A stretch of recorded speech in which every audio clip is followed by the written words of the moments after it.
Welcome to episode 73 of the 476ers podcast. Today we're going to talk about yesterday's Sixers-Lakers game, so stay tuned.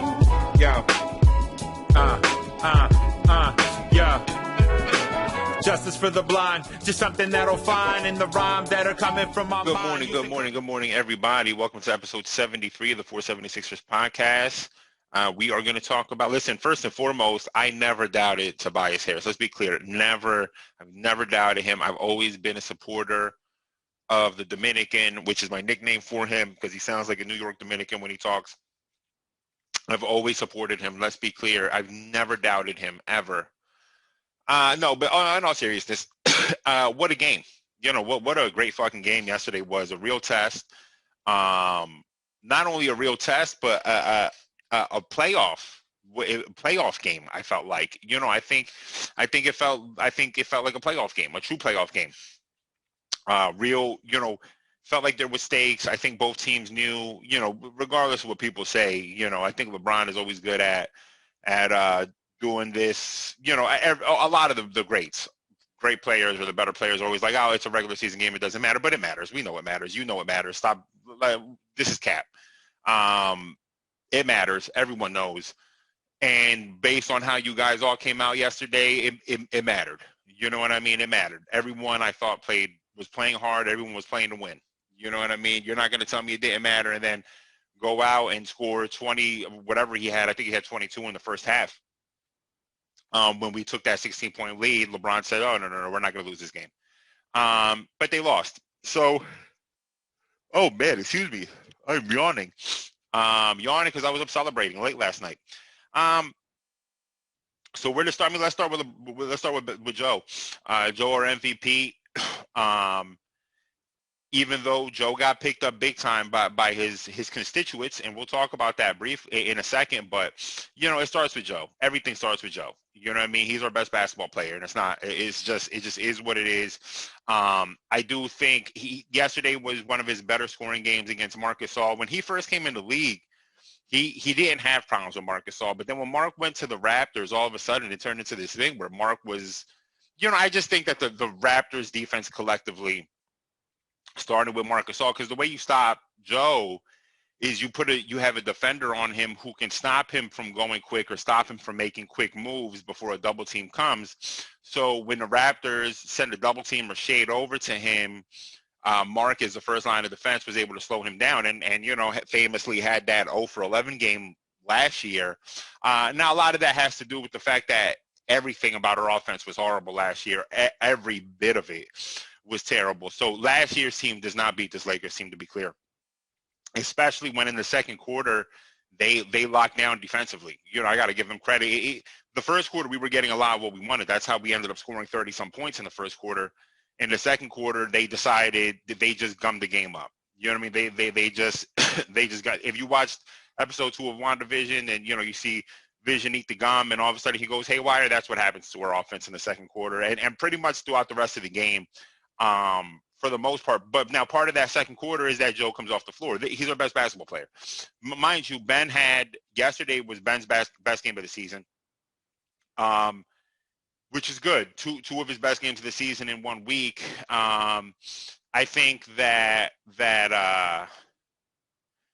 you know, visually he may have looked better against the Pistons, but that's because the Pistons offer zero resistance really to stop him. Against a team like the Lakers, this is a really great Ben game. Same thing with Tobi. Tobi had his best game of the season a month ago, arguably, but now I would go ahead and say this is his best game of the season because this is a team that there's stakes here. You know what I mean? There are stakes here. This is not, I always talk about Ben shooting threes against the Knicks or against the Hornets or against these teams don't matter, but won't pull one against the teams that matter, right? And that goes the same for saying a guy had his best game against a team that doesn't matter. Having his best game against the Pistons means nothing. Had he had his best game against the Pistons game 2 when there was no Joe, that would mean something. Yesterday though, best game against the Lakers, that means something. And Joe, you know, Joe kept it steady. 28 points, 13 free throws, 11 to 13. We missed a lot of free throws, which is out of character for us. We missed 10 free throws. unfortunately, Dwight airballs the one. Joe makes fun of him. That's it. Just that's the end of his ability to make. He will not make another free throw for the rest of the season, probably after that one. He just, but Tobi missing 2 free throws is not great. Is not great. Ben only shooting 2 free throws isn't great. But ultimately, I thought that you know, Joe's the best player on our team. He's the MVP of the league right now. I think yesterday was the matchup, Joe versus LeBron. That's the two MVPs. If you want to throw Joker in there, that's fine. They it took a lot for that team to get started, though. They were bad for the first 2 weeks of the season, and now they're a couple games above 500. I think we have been the best team in the NBA, arguably, when Joe plays all season. You know what I mean? We have been the best team. We've had the best. Our offensive rating is creeping into the top 10. Our defensive rating started as first and now is just in the top 5 routinely when Joe is playing. We're the best team. When Joe came out, essentially the second quarter is partly because their defense turned up, but partly because Joe comes out. And this is where plus minus can become deceptive to a certain degree, right? Because Ben's plus minus is minus 11. The reason why it's minus 11 is because Ben spent a good amount of time, especially in the first half, without Joe on the floor. You know what I mean? Trying to carry this group of nitwits. Trying to do his best with this group of nitwits. But again, this is to the point with Ben, right? Where Ben is completely reliant on guys shooting well, on everyone else. But with that said, let's jump to Ben. I thought Ben was really aggressive. I thought Ben was super duper aggressive. That made me happy yesterday. I thought he was aggressive. When Ben is going like that, no one can stop him. Ben, you're Anthony Davis's size. You don't have the length that AD has, of course. I mean, AD is as long as a fucking novella. You know what I mean? But you're almost as tall as him. You might even be a tad thicker than him. Like in terms of body mass, probably a little bit thicker than AD. So a couple of those plays where he just kind of goes through AD and finishes, or at the end of the game where he, before the game winner, where he, goes up, then goes right back up and taps the rebound in. Well, he moved AD out the way already. You know what I mean? So it's not really a surprise to me that you can do that. Be aggressive, man. He was aggressive. We got the sense of urgency from yesterday. You know what I mean? That you can tell, you can really see when a good Ben game is about to happen based on the very first minute of the first second. As soon as you see him on the court, gauge his urgency. Are you urgent today? Are you going to be urgent today? Then we know we're going to get a good Ben or we're not. You know what I mean? Because his urgency is what is everything about it. It's when he's redlining an entire game. That's when you know he's going to have a good game. That's when he has this game. I said a friend of mine, shout out to the homie Vic, texted me yesterday and was just musing what is his ceiling. And I said, I think his ceiling is probably 10%, statistically 10% better than what this is, meaning probably finishes around 19 points, 12 rebounds, and 11 assists. I think that is his ceiling, which is a fantastic ceiling. It's a triple-double and whatever. But that's his ceiling. I don't think his ceiling will ever be a 25-point scorer. It just isn't that. I talked about that with Tobi the other game. He just 35 is out of reach. You know what I mean? No, that's not going to happen. Whereas Joe's ceiling is, Joe on any given night could score 50. I don't really find that. There is not a point total that you could tell me Joe scored that would surprise me. You know what I mean? Other than like the 90s, which would anybody, right? You would hear that and be surprised that anyone did it other than Steph and KD or something like that. Really Steph, you know what I mean? Because KD doesn't shoot as many threes as Steph does.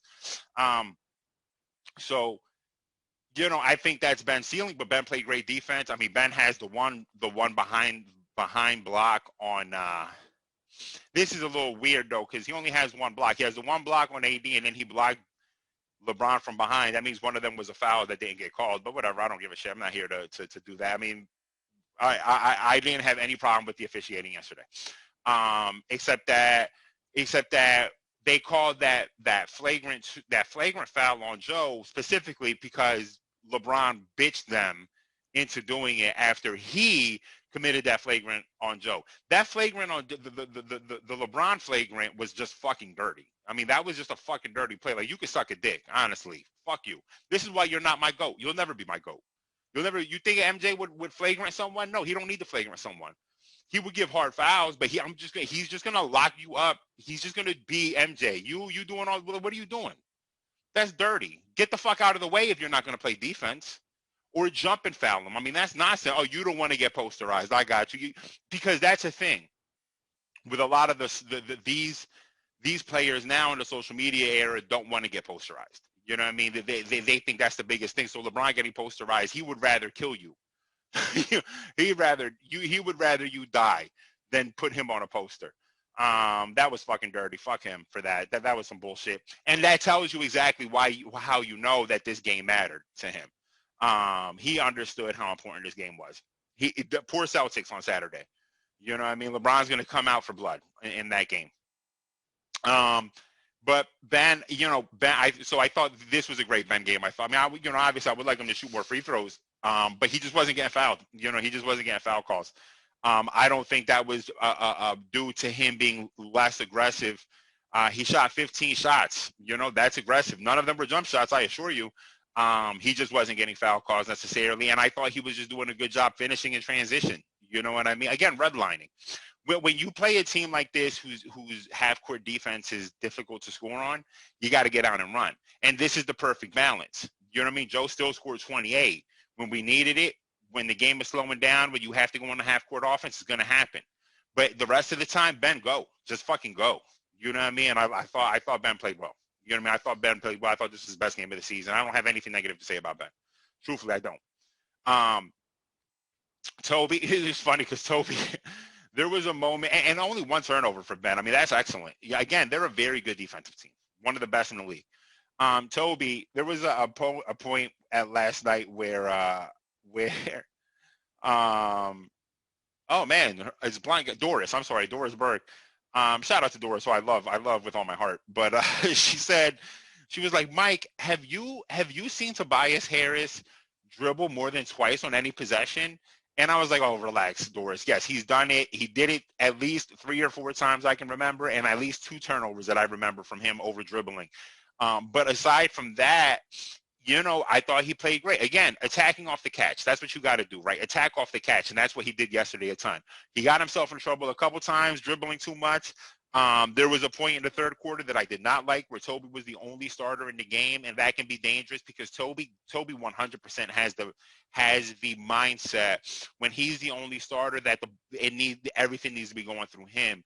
And I don't necessarily disagree with that completely. I don't necessarily want you scoring on that basis. You know what I mean? I mean, he was 7 for 12 at one point, and so he finished. What's that? He finished. How does that math make sense? Yeah, 3 for 4. No, that makes sense. So he was efficient. He was efficient yesterday. He just, like I said, a couple of turnovers that were him over dribbling, I thought.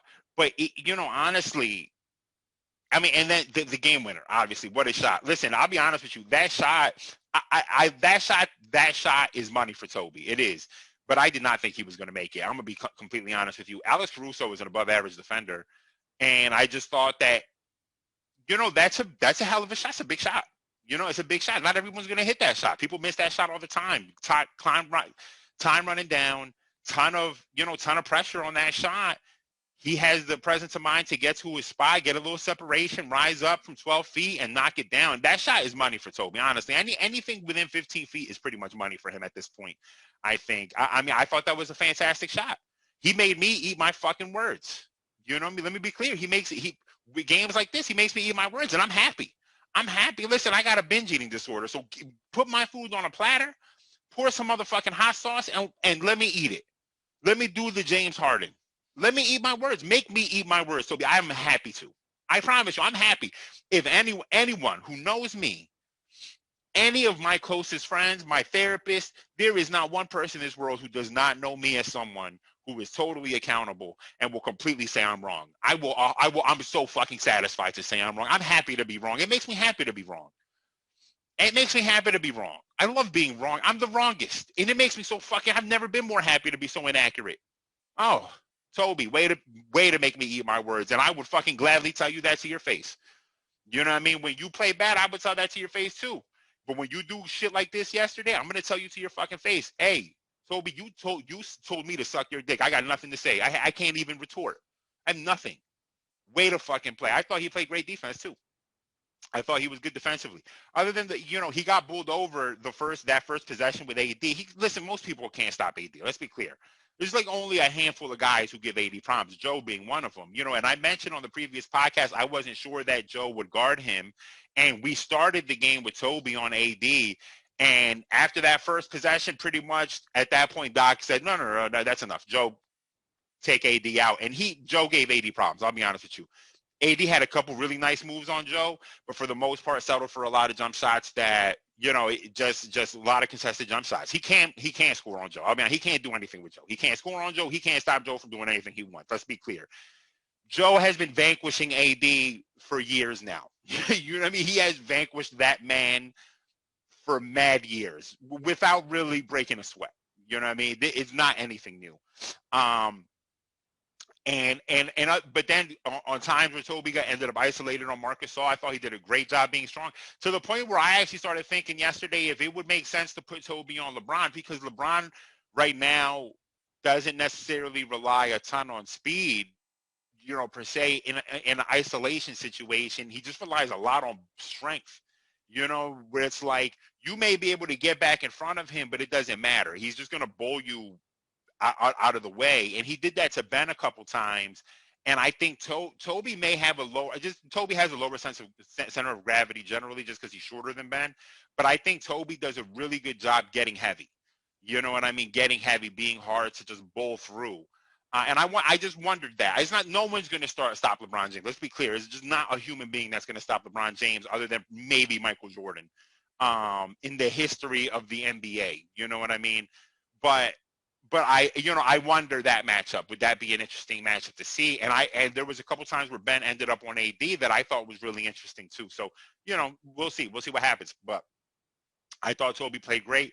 I thought Danny played great yesterday. I mean, he ended up in a couple of situations late in the shot clock where he ended up with the ball. It wasn't an ideal situation. But I thought he did play well. He shot well, 4 for 9. That's all you can ask him for.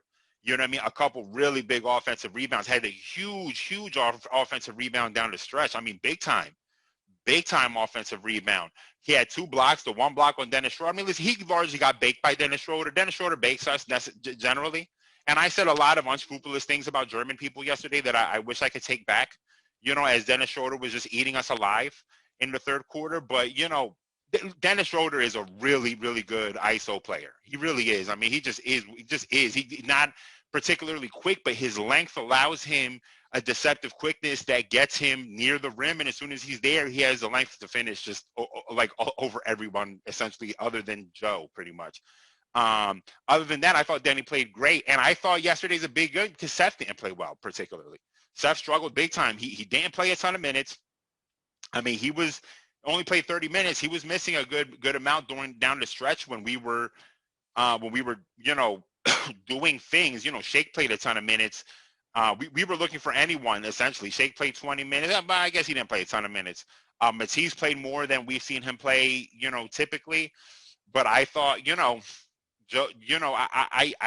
Seth struggled. And I think it's huge that we were able to win this game with Seth struggling. Not only that, but let's be clear.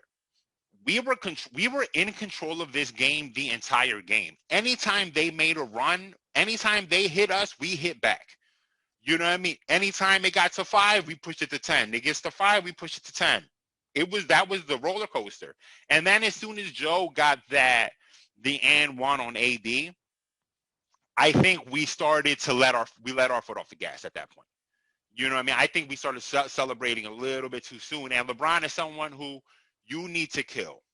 You need to behead at the scene. You do not allow him. You don't think you killed him. You don't let him bleed out. LeBron is not someone who bleeds out, right? You don't say, oh, he's going to bleed out. We can bounce. No. You decapitate him. You take the head to a different village, and you leave the body in another village. You may even submerge the body into an ice lake and allow that to freeze, Captain America style, and then take the head and launch it into space. And that is how you end LeBron. You don't let him bleed out because he will fucking come back. You know what I mean? He's going to come back. This is a championship team with championship medal. They are going to come back. and they did. We deserved to win that game by 10. But we let our foot off the gas. They came back and almost made us pay for it. And then Tobi hits the biggest shot of his career. Let's be clear, that's the biggest shot of his career. We witnessed Tobi's biggest shot of his career. He's never hit a shot bigger than that. You know what I mean? Because this was a playoff game against the champions. That's what this was. This was a playoff game against the champions. It was tight. It was angry. It was contested. It was chippy. People were talking. It was a big game. Everyone knew it. Tobi, I thought, played great. A friend of mine asked, well, actually, before I get to that, let's see, what else? Matisse, you know what? Matisse played great on defense. Great defense, I thought. He had three steals and 3 fouls. You could probably argue he fouled out. You know what I mean? You could argue he fouled out. But I thought that he did a great job. As soon as they allowed some of the play to go, they allowed the game to be a little more physical, I think. I think in other games, you would have seen Joe finish with 20 free throws last night, but I thought that they allowed a lot. I mean, there's that one crazy teardrop shot that Joe somehow makes. I don't even understand how he made that shit.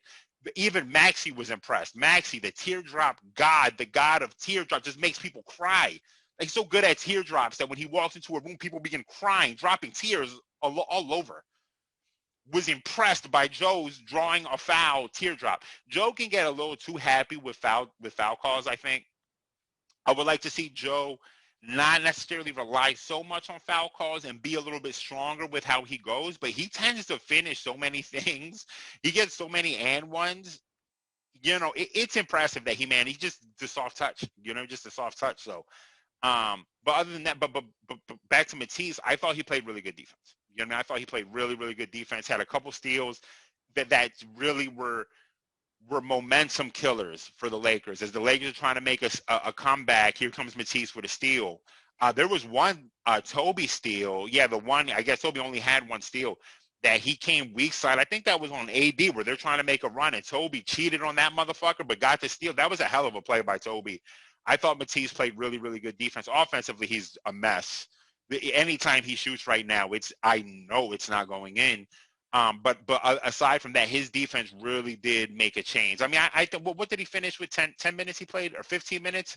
That's probably a little bit higher than you are going to be able to rely on, considering he has such a lack of offense. But he played great defense. I have nothing bad to say. Shake's 3-point shot still on the milk carton. We don't know where it is. You know what I mean? We don't know where Shake's 3-point shot is, wherever Zaire's peanut allergy is. You know what I mean? It's wherever the nut allergy for Zaire is. Wherever he is right now, that's where Shake's 3-point shot is. No idea what happened to it. It's wherever Markel's doctor is with the scapular. We don't know what happened to that man. That's what Shake's 3-point shot is. You know what I mean? It's there somewhere. We don't know. You know what I mean? It's with the processed diaries. It's with the corpse of Sam Hinkie. It's all is there. You know what I mean? Wherever they bury Jimmy Hoffa, that's where you'll find Shake's 3-point shot. We don't know where it is. But other than that, I do think Shake played okay. I don't think he played poorly per se. I just think he played okay. Furkan, 2 for 3. I thought that both of those 3-pointers he hit were big 3-pointers. You know what I mean? They were, again, in the guts. They're trying to make a comeback. They're trying to make comebacks. Every time they were making a comeback, it seemed like Furkan hit that 3. You know, one of those two of those 2 threes were at times where they were trying to mount a comeback, and boom, Furkan hits a 3. They get out in transition, and Furkan hits a 3. Dwight, just stupid fouls. I mean, 4 fouls in 7 minutes. 4 fouls in 7 minutes. Dwight, you have gone from, it's crazy. Man, I don't remember. So our centers played 44 minutes. There was 4.5 minutes where, who was playing center? I guess Ben was playing center. I don't even remember that happening. I don't even remember that happening. I don't know. Anyway, Dwight, you got to cool the fuck out, bro. You're not offering us anything right now. You had moments where you were super useful, and now you're having moments like last night where you were useless, completely useless. You cannot be getting 4 fouls in 7 minutes. Your fouls are actually giving the opponent's life. They're all stupid fouls. All of them are bad fouls. And you get the stupidest fucking face. But you're confused that your big ass shoulders didn't just foul someone. They're always fouls, Dwight. All of them are always fouls. Your shoulders are ensuring that they're fouls. When you have shoulders, the wingspan of a Gundam. You look like a fucking Gundam out there. If you know what a Gundam is, Gundam Wing is an anime so they're like fucking Transformers, but not really. They're just big ass robots that people jump in. They're like Megazords. You got shoulders like a Megazord for the uninitiated. Got the green ray, here comes Dwight out of the water with his big ass shoulders fouling people. Relax, Dwight. Cool out. We need you to play. Play well, not foul, and get them back in the game against a team like that where everyone on the floor are good foul shooters, except for LeBron, who's never been a good foul shooter.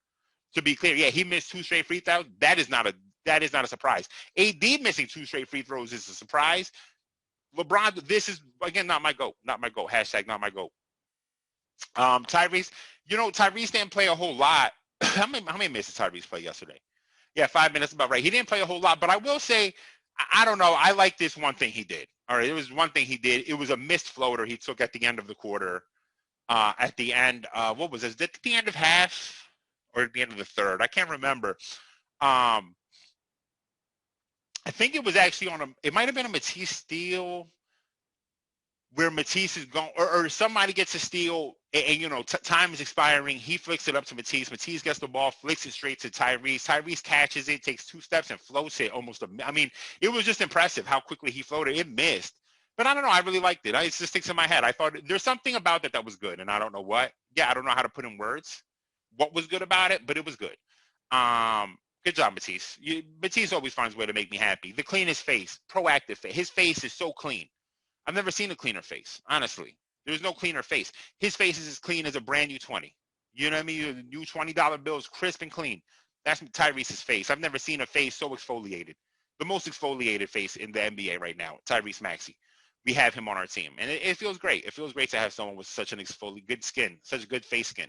Our face gets beaten and weathered.